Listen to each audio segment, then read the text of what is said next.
Bonjour, alors on est le 1er janvier 2026. Hem, donc après avoir parlé, de tout ça, de l'état des lieux, voilà l'idée. Alors, par où commencer? En fait, ça fait depuis, je pense, 1 an, heu, que je me réintéresse, de fortement, aux comics, au format comics. Hem, J'avais lu, toute la biographie, très complète, de Kevin Eastman et Peter Laird, les créateurs de Tortue Ninja, qui avaient, raconté un peu, ben, comment est-ce qu'ils ont commencé, le comics, Heu, en faisant au début sorties dans des gares, enfin, ils étaient dans une espèce de ils avaient chacun un job, alimentaire. Il y en a un qui était illustrateur, un peu pour un magazine et puis, l'autre, il faisait frire des homards et tout ça, je crois. Mais en gros, ils ont un peu commencé tous les 2. Ils ont sorti leur première publication, et puis très vite, à partir de 3-4 numéros, le comics a pris. Il y avait des demandes de plus en plus fortes, des libraires. Mais à la base, c'était quelque chose qui était vraiment proche qu'on pourrait, proche du fanzina, du comics underground et tout. Donc, c'était vendu 1 dollar, je crois. Et les gens ont aussi été très curieux parce à cause du titre. Je pense que ça fait partie de ces œuvres, un peu les Tortues Ninja, comme Bob l'éponge, des choses comme ça, qui en fait, dès le titre, en fait, enfin, les gens sont curieux. Ils sont curieux des tortues ninja, Bob l'éponge, on a envie de savoir ce que c'est. Mais c'est pas du tout sur le titre que je voulais revenir, mais bon, c'est sur l'idée du comics. Et plus précisément, à partir de l'été dernier, je commençais vraiment à me dire qu'il fallait retrouver un espace de liberté. Alors, je dis pas qu'avec avec Charlotte, c'est ce qu'on avait essayé de faire, mais on est quand même tenu par bah voilà, une réalité économique qui est pour le coup, elle, au-delà de la réalité artistique. Bon, même si quand on n'a pas eu la CPPAM, c'était aussi pour des raisons artistiques, parce qu'on a publié des BD de Jordi Bernett, qui étaient considérées comme pornographiques ou comme violentes, trop violentes. Donc on nous a sucré l'aide pour ça. Euh, mais retrouver un peu l'espace de liberté artistique. Voilà. On l'a pas non plus sur les réseaux, Instagram, tout ça, parce que tu te fais striker tes images les unes après les autres. Et alors après, bon, je pense que j'en parlerai aussi un peu après, mais du numérique, tout ça, je vois pas trop l'avenir qu'on peut avoir là-dedans aujourd'hui, quoi. Enfin, dans le numérique, enfin, le numérique et la BD, je vois pas où est-ce que ça pourrait se télescoper. On a tous cru, même à l'époque du blog BD et tout ça, que le numérique allait remplacer le papier. Bon, t'as des choses, je pense que les gens qui lisent en numérique, c'est c'est quand même très marginal. Ou alors, ça reste parce qu'on peut pas se procurer les bouquins. Ça reste aussi parce que, ou alors c'est des consommations qui sont tellement énormes que de toute façon, on peut pas, comment dire, c'est pas humainement possible d'acheter tant de livres. Je pense par exemple à il y a ça chez les cinéphiles, où ils regardent 3 films par jour. Donc oui, bon, eux, ils vont pas non plus payer à chaque fois 10 balles par DVD pour pouvoir regarder un DVD. Bon, non, c'est pas possible. Et dans la BD, il y a des grands BD-philes et tout, mais je pense que c'est essentiel. Ça tombe essentiellement dans le manga. Je connais pas forcément de gens qui lisent 6 BD par jour. Ça m'étonnerait. Euh, euh, peut-être à un moment où il y avait pas YouTube, où il y avait pas tous ces trucs-là, ou Twitch ou je sais pas quoi, mais aujourd'hui ça me paraît, compliqué. Donc la bande dessinée reste quand même une lecture, plaisir, aussi, je pense aussi quelque chose qu'on a envie de posséder. Donc l'objet est très important, voilà. L'objet est très important, mais c'est pas pour ça que l'objet doit coûter, cher, doit être, très, prestigieux et tout ça, mais on aime bien avoir les collections, on aime bien avoir, tout un tas d'auteurs, on aime bien les avoir devant nous. Je pense que, les lecteurs de bande dessinée, sont tous des passionnés de dessin, sont tous des passionnés, d'histoire, bref, on a envie d'avoir cette galerie devant nous, donc les bibliothèques sont aussi très importantes. Donc voilà. Donc pour en venir à l'idée, j'en avais discuté, à un moment je me souviens, c'était il y a encore, ouais, peut-être avant l'été ou quelque chose comme ça, où je parlais avec mon ami Alexis Bacci, et je lui disais, oh là là, je parlais des Tortues Ninja, je lui disais à quel point c'était cool. Je lui demandais s'il avait pas des Sin City à me prêter, je me réintéressais aux comics et tout, et je lui disais, ah mais ce format-là, le comics, il est vraiment génial, enfin, ça serait super à faire, parce que ça coûte pas cher, et ça serait vraiment génial de refaire du comics. Évidemment, il y a et lui me disait, «Ah mais c'est marrant parce que, nous aussi on y pense, moi aussi j'y pense», et en fait c'est quelque chose qui trottait un peu dans la tête j'ai eu l'impression de pas mal d'auteurs en ce moment, paraît qu'aussi Lewis Trondheim aussi s'est intéressé à ça, aujourd'hui, et c'est drôle, c'est-à-dire que tout le monde je pense que là, c'est pas innocent que le format comics commence un peu à trotter dans la tête de pas mal d'auteurs. Parce que, je pense que c'est aussi un peu en réaction par rapport au marché aujourd'hui. Heu, il y a quelque chose on a tout le monde je pense que tout le monde a envie de retourner à quelque chose de pas cher. Tout le monde a envie de retourner à une lecture plus légère. Et donc quand on pense à pas cher et légère, et quand je dis légère, c'est parce que je pense que aussi les bouquins, on a quand même bien tiré sur la corde là depuis quelques années là. Les bouquins, ils sont quand même, c'est tout, enfin, c'est quand même pas mal de thèses, c'est quand même pas mal, d'essais, c'est quand même pas mal de vulgarisation, c'est quand même des trucs qui sont un peu, c'est lourd, enfin voilà, c'est lourd, il y a rien de léger, il y a pas de et donc il y a quand même une volonté, les auteurs aussi, je pense, ne s'y retrouvent pas. Le lecteur, au bout d'un moment aussi, se fatigue parce que, c'est chiant, quoi. Enfin, je veux dire, une fois que tu as lu, un bouquin sur un sujet, est-ce que tu as envie de te retaper un autre? À part si tu es dans une espèce de frénésie, mais bon, une fois que tu as compris à peu près les grandes lignes, tu passes à autre chose, et puis après, voilà, bref. Non, donc je pense que vous voulez revenir à quelque chose de léger. Et donc, l'idée, c'est,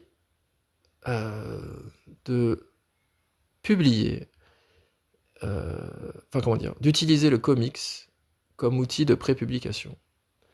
Alors oui, je pense que ça a été déjà fait plein de fois. D'ailleurs, c'est comme ça qu'on utilise aussi le comics aux États-Unis.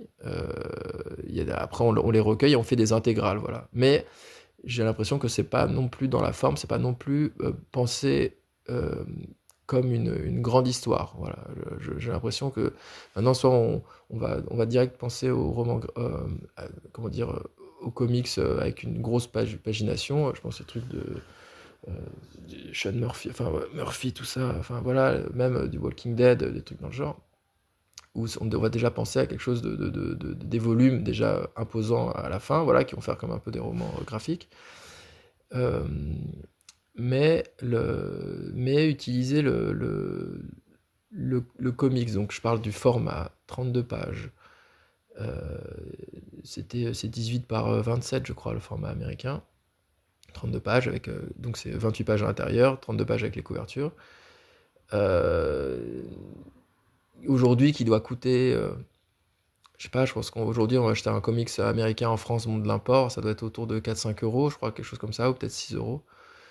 Euh, et donc, d'utiliser ce format-là pour prépublier son histoire, sauf que ce n'est pas l'éditeur qui publierait ce format, enfin cette prépublication, c'est l'auteur lui-même. Et parce que c'est l'auteur lui-même, parce que le comics ne coûte pas cher à être produit, l'auteur pourrait se trouver une rentrée d'argent acceptable pour pouvoir travailler sans que ça parasite son travail. Parce qu'en fait, c'est vraiment, on est en train de, on fait sa BD, on arrive à ses premières 32, à ses premières 28 pages, on imprime son comics, et on est en train de continuer les 28 d'après, et son comics, on peut le vendre.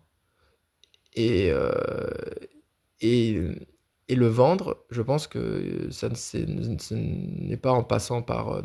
mais sauf qu'il n'y a pas de distributeur, il n'y a pas de point de vente, c'est l'auteur lui-même qui le vend.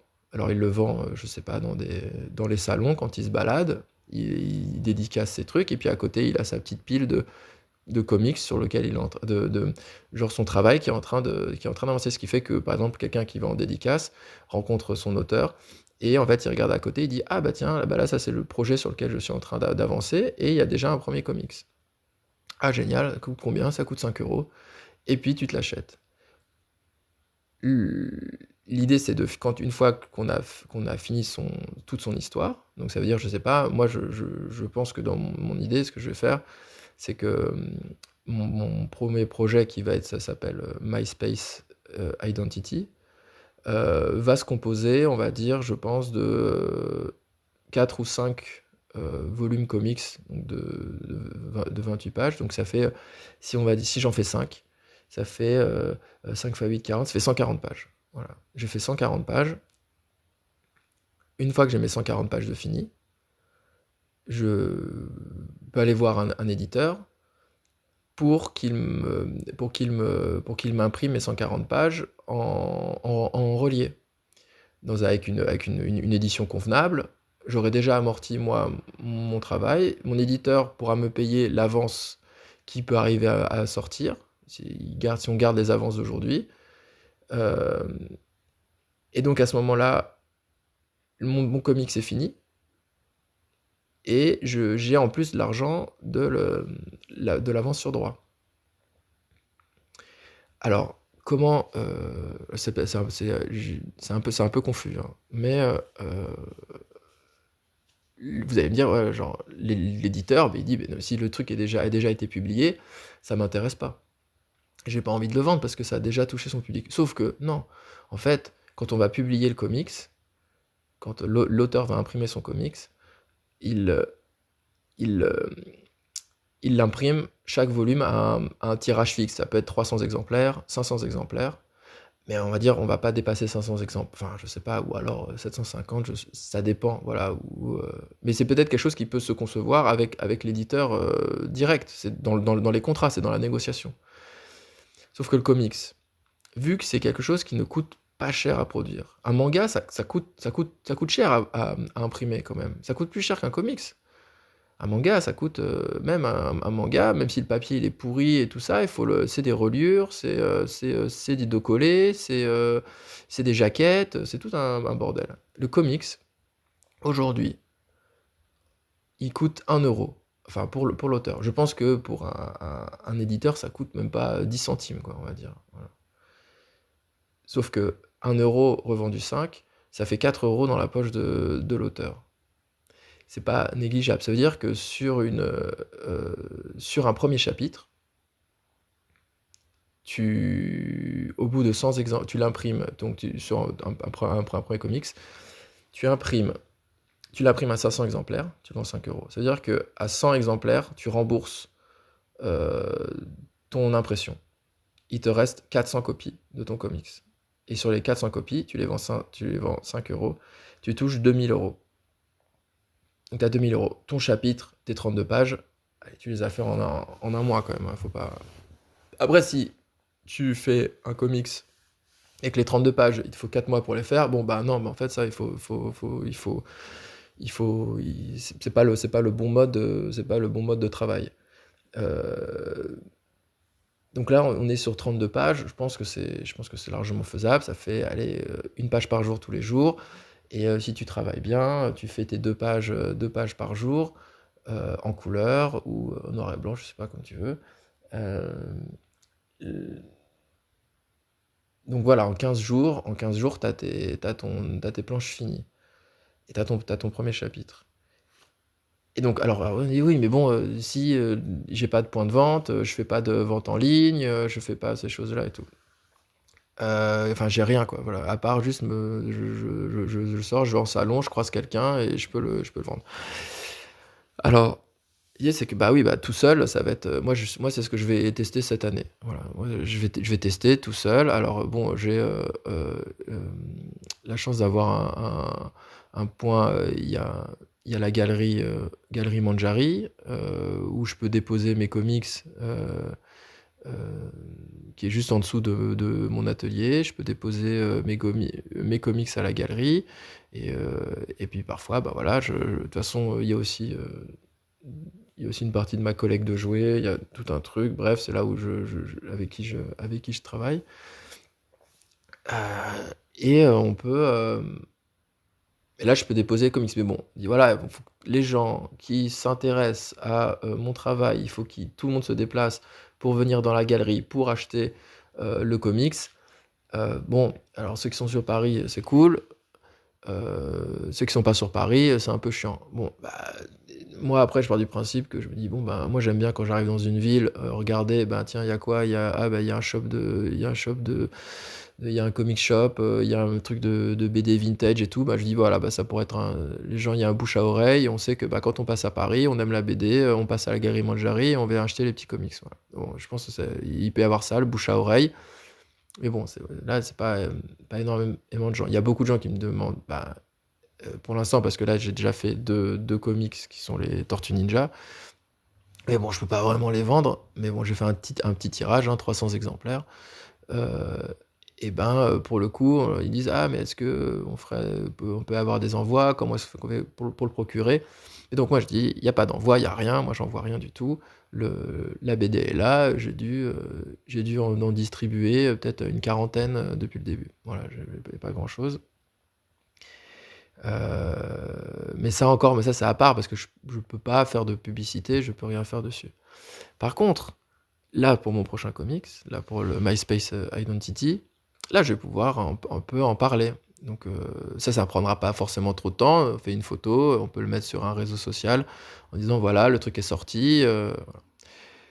Ensuite, ça c'est achat d'auteur. Donc déjà, on peut en vendre un peu dans les salons, on va au Comic-Con, on va, dans des salons. Bon, s'il y avait encore Angoulême, on pourrait aller à Angoulême, ça aurait été très bien, mais bon, il y a plus Angoulême. On peut aller dans quelques endroits comme ça. Il pourrait y avoir certains auteurs qui font la même chose. Je pense que c'est ça avec Batchi, on va tester ça à la galerie là, fin janvier, comme ça j'en parlerai après. On va essayer de tenter, on va se poser avec Batchi, avec Vince, qui ont fait leur comics, qui est très chouette d'ailleurs, Tales of Tales et hem et donc on va se poser et on aura aussi nos petits comics à vendre. Mais eux ont fait leurs comics vraiment dans un esprit, comics avec une petite série un peu comme les Eerie and Creepy. Ils vont en faire un deuxième, il y a des invités, voilà, c'est un peu quelque chose, c'est un peu, événement, des histoires pensées pour ce petit format-là, dans la pure tradition comics et tout. Donc ça, eux, ils ont leur vision, ils le font à 2. Ils font aussi les blank covers, ils font tout ça, toutes les blank covers, donc ils gagnent de l'argent aussi sur les dédicaces, donc ils arrivent à se rembourser dans un truc, mais ça reste à une échelle qui est, hem, comment dire? Je pense pas qu'ils projettent de l'éditer avec un jour avec un éditeur, voilà. Ils vont pas faire un intégral enfin, ou peut-être un jour, je sais pas, mais en tout cas, c'est pas forcément comme ça que ça a été conçu. Heu Donc là, on va faire ce petit événement, et ce petit événement pourrait être un rendez-vous, voilà, pour les passionnés de comics en disant: «Bah, là, on vient à la galerie, à la fin du mois, il y a le on se regroupe et on vend les prépublications». Ce qui pourrait aussi faire que, par exemple, dans les villes, on sait que, je sais pas, il y a pas mal d'auteurs qui sont à Nantes, à Montpellier, voilà. on peut se regrouper en atelier à la fin de chaque mois. Je dis pour ceux qui font l'aventure, voilà, à chaque fois comme par mois, à la fin du mois, on fait une petite vente, une journée. Les gens viennent, achètent le dernier comics qui arrive et on peut en vendre quelques-uns pendant à ce moment-là. Ensuite, quand on commence à avoir, et c'est pour ça que quand je disais au début, j'aimerais faire 4 séries, euh, faire à peu près, j'imaginais 16, 4 volumes de chaque, donc 16 volumes de comics. Et à partir du moment où on a 16 volumes, on a 16 petits comics, et ben on pourrait aussi les vendre en ligne. Euh, Sachant, et on fait un truc du style, je sais pas, vu que voilà, on fait du style, à partir de 25 € d'achat, donc à partir de 5 comics achetés, les frais de port sont gratuits. Voilà. Parce que bon, bah voilà, par rapport à la marge, il y a 25 €, les frais de port, on va dire que c'est 5 €, et ben ça fait comme si voilà, il y avait un comics un peu gratuit, quoi. Voilà, il y avait un comics gratuit. Donc, euh, comment dire, on pourrait s'y retrouver là-dessus. Et après, on peut aussi, si on a envie de faire chaque comics avec des frais de port, donc la personne paierait à chaque fois 5 € pour avoir son comics, il paierait 10 € en tout, mais ça veut dire faire des allers-retours à la poste et tout, et ça, c'est vraiment la chose qu'il faut éviter. Donc, moi, je veux pas aller en ligne, parce que j'ai pas envie de faire des allers-retours à la poste. Mais c'est possible au bout d'un moment d'avoir sur cette plateforme qui soit enfin comment dire, si on fait, je sais pas comment ça s'appelle, il y a ça aussi, Charlotte, on a ça là, les marketplaces là, et les gens pourraient sélectionner, et puis bah après ce qui est bien, c'est que le comics, vu que c'est pas gros, c'est pas lourd, on peut le mettre dans une enveloppe, on en met 5, une enveloppe, tac, et puis quand on rentre chez soi, on passe à la poste à côté, ou s'il y a un truc de poste, et on le glisse dans la boîte aux lettres. Il n'y a pas besoin de rentrer, il n'y a pas besoin de faire un colis, il n'y a besoin de rien du tout. Donc ça peut être aussi hyper intéressant, parce que Exemplaire, par exemple, la boîte, la maison d'édition qui fait tous ses livres avec les Kickstarter et tout ça, ben c'est que des bouquins en dur, c'est lourd, les cartons, il y a 20 bouquins, ça pèse des tonnes et tout. Le comics, on peut en avoir, je sais pas, peut-être, là j'en ai pris 300, 300 ça tient dans un petit carton, ça pèse rien. Et donc les envois coûtent entre guillemets, coûtent pas très cher, et surtout c'est pas encombrant. Donc là, c'est plutôt, ça peut être quelque chose qui peut être intéressant. Ensuite, quand je, ensuite, il faut concevoir la bande dessinée, comment écrire sur ce nouveau système économique. Voilà. Comment dire, voilà. Comment est-ce qu'on va écrire, quelle forme artistique pour avoir le comics. Par exemple, moi, la chose qui me plaît le plus, c'est que je peux imaginer donc mes 4-5 volumes de comics, et j'ai pas besoin d'avoir un éditeur, n'importe quoi, je fais exactement ce que je veux. Là, par exemple, il va s'adresser à la jeunesse, mais vraiment, je vais mettre des gros mots dedans. Il y aura des gros mots, il y aura des putains, il y aura tout ça. Après, vu que c'est tiré qu'à 500 exemplaires, ça va toucher comment dire, les gens qui sont ton lectorat le plus hardcore, enfin, je veux dire, les gens qui te suivent, qui ont envie de te voir toi, enfin, comment dire, qui ont envie de lire l'auteur, la version vraiment director's cut, on va dire, voilà, de la BD. Une fois que la BD est faite, j'ai fait mes 5 trucs. Après, tout d'un coup, quand je vais voir l'éditeur avec mon histoire, quand j'ai fait il y a tout, là, on peut parler, on peut se dire, l'éditeur se dit, bon, bah là, on va toucher un public plus grand. Parce que là, avant, je touchais 500 personnes. C'était 500 personnes qui étaient mon petit lectorat. Et lui, c'est mon petit lectorat, il est super cool, fan hardcore, ils iront jamais me casser les couilles, et ils sont super. Tout d'un coup, là, après, ben, on va aller voir l'éditeur vers quelque chose de plus grand, un public plus large. Là, pour le coup, on se dit, bah attends, est-ce qu'on va garder toutes les grossièretés? Est-ce que ça vaudrait pas mieux de faire ci, de faire ça? Et c'est pas un truc de censure, c'est juste, ça permettrait d'adapter la bande dessinée à un public plus large. Et ce qui est intéressant, c'est que vu qu'on a publié en comics avant, et qu'on a déjà touché notre lecteur, on n'a pas l'impression en tant qu'auteur d'être censuré. Parce que l'histoire existe de cette manière-là. Et moi, ça me va, et moi, le deal, il me va tout à fait. Enfin moi le deal, il y a aucun problème. Je lui dis: «OK, il y a pas de problème, j'ai fait ma petite histoire, je suis déjà super content, j'ai touché les lecteurs, j'ai fait exactement tout ce que je voulais, tout ce que je voulais. Je raconte la même histoire, mais là, on l'adapte un peu plus, un peu comme un director's cut et un producteur, cut, voilà, et les 2 versions existent. Et ça, tout d'un coup, ça peut être aussi intéressant parce que là, les gens pourraient se dire: «Ah bah tiens, il y a le prochain bouquin de machin qui sort. Attends, est-ce que est-ce que je chope la version qui va être éditée par l'imprimeur ou par l'éditeur, ou je chope directement à l'auteur?» Et ça viendrait aussi créer une nouvelle manière de consommer de la bande dessinée. Ça deviendrait une nouvelle manière, ça deviendrait quelque chose où tout d'un coup rencontrer, l'auteur en dédicace dans une, librairie, n'importe quoi, et ben, tout d'un coup, ben, en fait, ça crée autre chose. On a envie, ah bah, parce qu'il aura on sait qu'il a son sac à dos, et dans son sac à dos, il y a des comics, et on sait qu'il a peut-être, qu'il aura, comment dire? Bref, on pourra lire un peu en avant-première, et dans la version la plus, comment dire? La plus, fidèle, heu, au dessinateur. Voilà, voilà l'idée. Heu, je vais commencer à travailler dessus. Pardon. Le Là, pour l'instant, j'ai fait mon crayonné du premier chapitre de MySpace Identity. Il va y avoir, là, je vais, enfin, je vais, le storyboard, pardon. Là, j'ai commencé à faire le crayonné des planches, j'en ai ancré 2.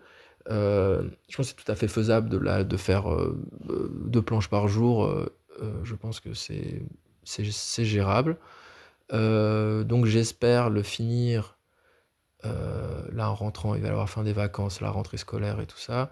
Je pense à mi-janvier, j'aurais peut-être fini ça, lancé l'impression. Peut-être qu'à la fin du mois, bon, je croisais les doigts, à la fin du mois, peut-être que j'aurais reçu mon le premier volume, quoi. Le premier volume. Donc ça voudrait dire que chez, Manjari, je pourrais montrer mes 2 volumes à Tortue Ninja, et le premier volume de MySpace Identity, qui pourrait être mis, pour l'événement qu'on va essayer de faire là, à la fin du mois de janvier. Voilà, c'était déjà à peu près l'idée. Alors après on me dit: «Oui, bon, et les libraires là-dedans?» Et ben, les libraires là-dedans, il y a aussi un autre truc, c'est que, bah, si on en a publié, on a édité 500 bouquins, enfin 500 comics, et ben, les libraires que t'aimes bien, qui travaillent bien, qui te supportent, et ben, eux, tu peux leur filer des comics. Le mec, tu fais un deal, tu dis: «Bah, ouais, voilà, je te le fais au lieu de à 5 €, ben, je te le fais à 2,50 €. Comme ça, tu le vends, toi, tu as 3 €. Le libraire, j'en sais rien, il paye les frais de port, ou alors s'il est à côté de toi, tu lui files le carton, et ils vont, alors, c'est pas des sommes, c'est pas énorme, hein, c'est pas ça qui va nous rendre riches. Il y a pas, c'est pas forcément dans l'idée, mais c'est une autre manière de concevoir, la bande dessinée, parce que là, je pense que le prochain truc dont je parlerai de Last Man, de comment est-ce qu'on avait mis en place Last Man, et il y avait et je vois les choses qu'on avait voulu mettre en place, mais qui en fait, pas, marchaient dans le système économique dans lequel on était avant, et aujourd'hui ne marcherait pas du tout. Avant, par exemple, juste pour Last Man, on avait imaginé le numérique comme prépub, parce qu'il fallait faire connaître, Last Man. Ça a pu marcher aussi, ça peut être intéressant parce que c'était un format manga, c'était une autre manière de consommer et tout, mais là, parce qu'on voulait toucher un large public. Mais là, la manière dont je fais, c'est de d'abord, créer un quelque chose pour ta base de lecteurs, qui vont venir te suivre, les gens qui, entre guillemets, te veulent du bien, qui sont prêts à te soutenir. Et après, c'est comment aller toucher un public plus large, et ça, faut travailler avec un éditeur. Euh, donc ça, j'en parlerai, et je parlerai aussi, de la semaine, et après aussi du numérique. Numérique qui, à un moment, euh, voilà, c'était le tout gratuit, tout numérique, le numérique comme flyer, le numérique à la fin de pour faire rentrer les gens pour créer une communauté, pour le numérique, voilà, genre, pour faire un bouquin chez Exemplaire, il faut, charbonner pendant 5 ans pour faire sa communauté, faire grossir son truc, mais bon, ça j'en parlerai après. Heu, faire monter sa communauté, c'est, n'importe quoi. Enfin, genre ça n'a aucun intérêt. Je comprends pas ce que ça veut dire. De donner à manger gratuitement, c'est quoi? En fait, on est des dealers? Enfin, je sais pas, je comprends pas. C'est donner à manger gratuitement aux gens, le même truc, et puis tout d'un coup leur dit: «Maintenant, ça sera plus gratuit, ça sera payant». Et en fait, c'est quoi? Enfin, je trouve que c'est quand même un esprit qui est, vraiment merdique, enfin, tu vois?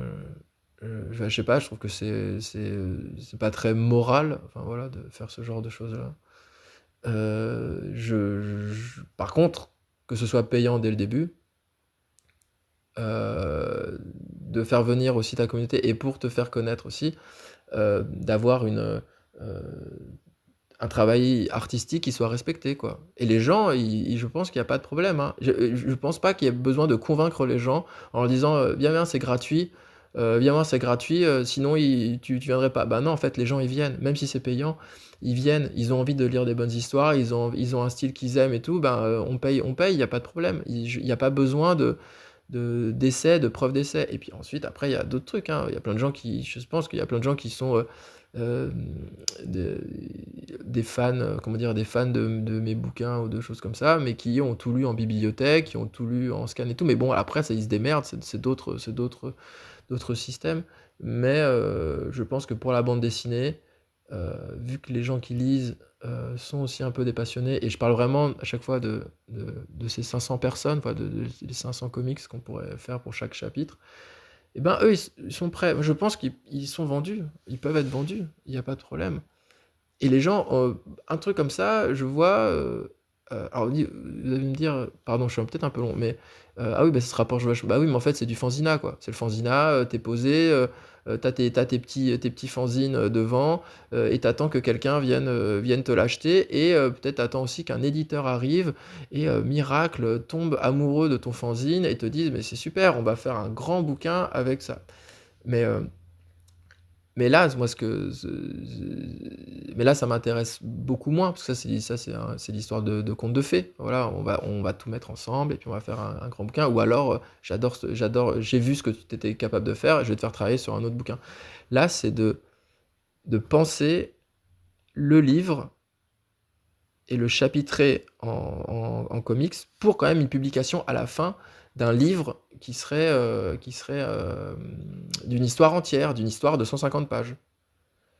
Sauf que là, vous prenez n'importe quel roman graphique qui est sorti, vous le découpez en chapitres de 30 pages, ça vaut rien. Ça vaut rien du tout, parce qu'il y a pas de, ça n'a pas été pensé pour ça. Donc ça veut dire aussi de réfléchir à ces histoires pour que ce soit des mini, mini chapitres qui se tiennent à peu près, quoi. Enfin, je veux dire que dans chaque chapitre soit bien nourri. Voilà, c'est bien nourri. Alors le manga dans son, vous pouvez me dire aussi, bah, le manga, c'était les 20 pages, c'était ça. Sauf que le manga, il m'intéresse moins parce que la narration est ultra, ultra étirée. Elle est ultra étirée. Alors eux aussi, ils ont une économie. C'est pour ça que je voulais en parler dans la semaine. Ils ont une économie que nous, on peut pas avoir en France. Ils ont les assistants, les machins. Mais bon, nous, avant que on ait des assistants, ou avant que, je sais pas, miracle, l'IA nous donne des assistants, l'IA nous fait plein de trucs. Bon, ça, c'est pas encore tout de suite. Donc, pour l'instant, peut-être dans quelques années, ça, comme la semaine c'était il y a 10 ans, et ben dans 10 ans, ben, on fera autre chose. Voilà. On fera autre chose que l'idée que j'ai aujourd'hui. Mais là, je parle vraiment de pour aujourd'hui, aujourd'hui. Qu'est-ce qu'on fait? En fait, voilà, le manga, ils le font, mais bon, il y a des hésitants, il y a toute une économie, et on a quand même tendance, dans la narration manga, à étirer, étirer. En fait, il se passe pas grand-chose dans un chapitre de 20 pages. Une seconde, c'est deux doubles pages, c'est des splash pages, c'est tout ça. C'est quand même, il est quand même, comment dire, j'ai pas vu pour l'instant de manga avec une narration qui soit serrée, serrée comme un comics ou comme du franco-belge. Pour l'instant, j'en ai pas vu.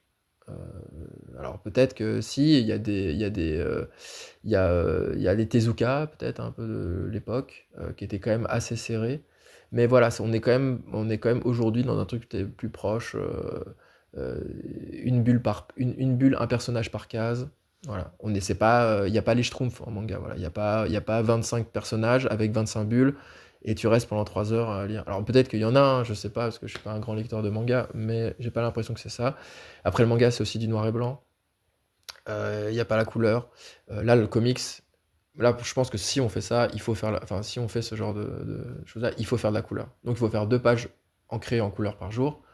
C'est faisable, hein. Vraiment, il faut avoir un style, ça je pense qu'aussi, j'en parlerai aussi, de comment adapter son style par rapport à ce qu'on va raconter et par rapport à l'économie du bouquin.